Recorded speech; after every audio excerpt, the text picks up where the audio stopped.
Perkenalkan, nama saya Amanda Rizky Arista dengan NIM 20M10089. Jadi hari ini saya akan menjelaskan tentang dramatism teori yang dicetuskan oleh Kenneth Brooke. Kenapa sih teori ini tuh disebut sebagai dramatism teori? Jadi menurut Brooke sendiri, hidup kita itu layaknya drama, yang dimana semua hal yang kita lakukan itu pasti ada motif dan latar belakang tertentu. Apa sih yang melatar belakangi teori ini? Jadi yang melatar belakangi teori ini adalah menganalisa hubungan antar manusia, yang dimana penggunaan simbol itu sangat ditekankan pada teori ini karena segala tindakan yang kita lakukan pada kehidupan sehari-hari akan berkaitan dengan simbol tersebut. Nah, Brooke juga berkata bahwa hidup kita ini berbeda dengan drama, tetapi hidup yang saat ini kita jalani adalah drama itu sendiri. Dalam teori ini, kita akan menjumpai yang namanya substansi dan identifikasi. Apa sih substansi itu? Jadi, misalkan ada pedagang di Malioboro nih. Nah, mereka kan pasti sebagai pedagang memiliki tujuan tertentu gitu. Misalkan menjual produk mereka dan mendapatkan keuntungan dari hasil penjualan. Lalu dilanjut dengan identifikasi. Jadi, identifikasi itu merupakan langkah selanjutnya setelah substansi gitu. Nah, alat utama yang digunakan dalam identifikasi ini tuh bahasa, baik verbal maupun non-verbal. Misalkan sebagai pedagang tuh pasti akan berkata, ayo kak, sini kak, murah, dikasih diskon kak, gitu, dan lain-lain ya. Terus, antara substansi dan identifikasi ini tuh dilandasi oleh dua alasan, yaitu guilt dan orientation. Misalnya, jika ada seseorang yang mengalami kesulitan ekonomi, pasti mereka akan berusaha dengan keras untuk keluar dari lingkaran kesusahan ekonomi mereka tadi. Siklus pada teori ini tuh ada 4.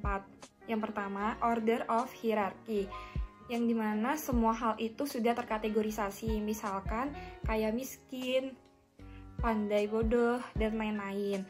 Lalu yang kedua ada negatif. Negatif itu misalkan ada pedagang nih yang menjual barang dengan harga yang mahal tetapi dengan kualitas yang bagus. Pasti mereka juga akan mendapatkan keuntungan tetapi dengan waktu yang lama. Tapi di satu sisi ada juga pedagang yang akan menjual barangnya dengan harga yang murah dan mendapatkan keuntungan lebih cepat.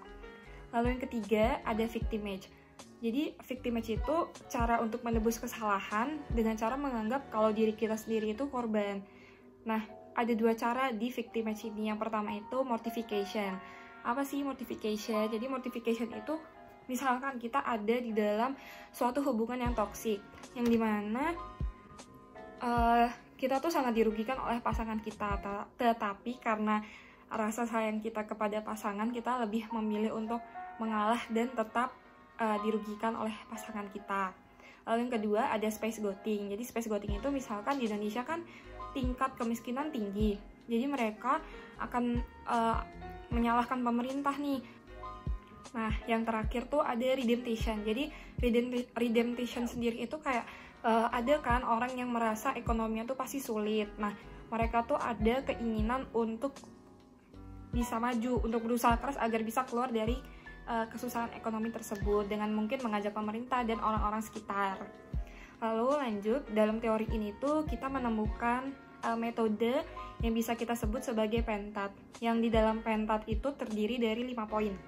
Yang pertama ada the act. The act adalah tindakan yang akan kita lakukan.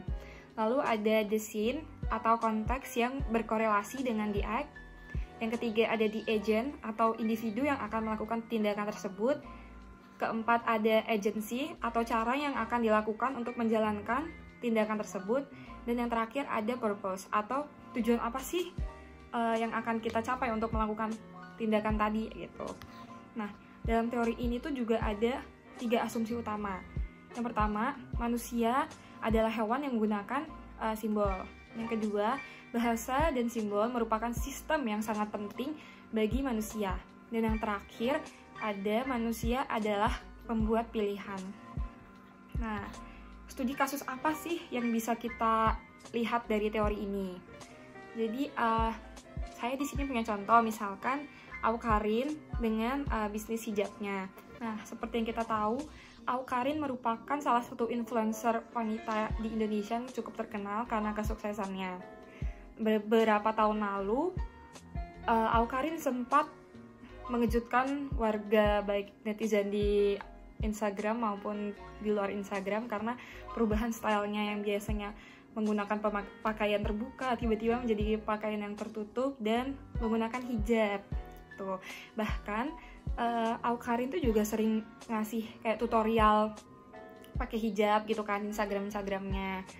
Ternyata hal tersebut tuh dilatar belakangi oleh karena dia baru mau membuat bisnis hijabnya yang bernama Halle by Awkarin.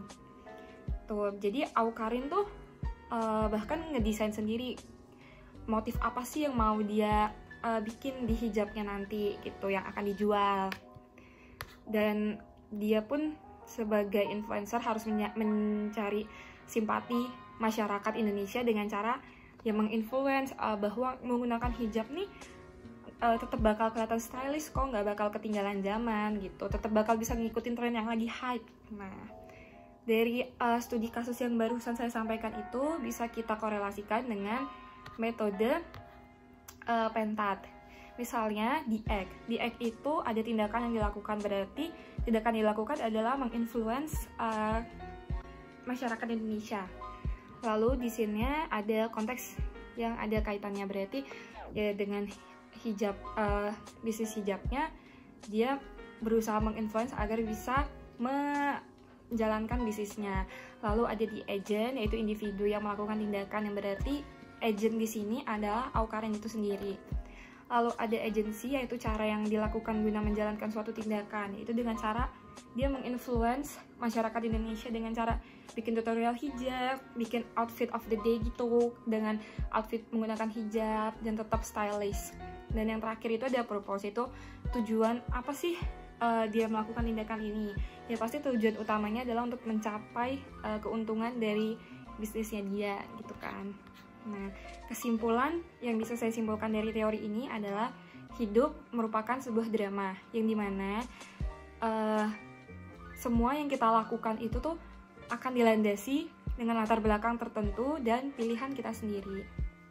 Sekian penjelasan dramatism teori menurut saya. Terima kasih.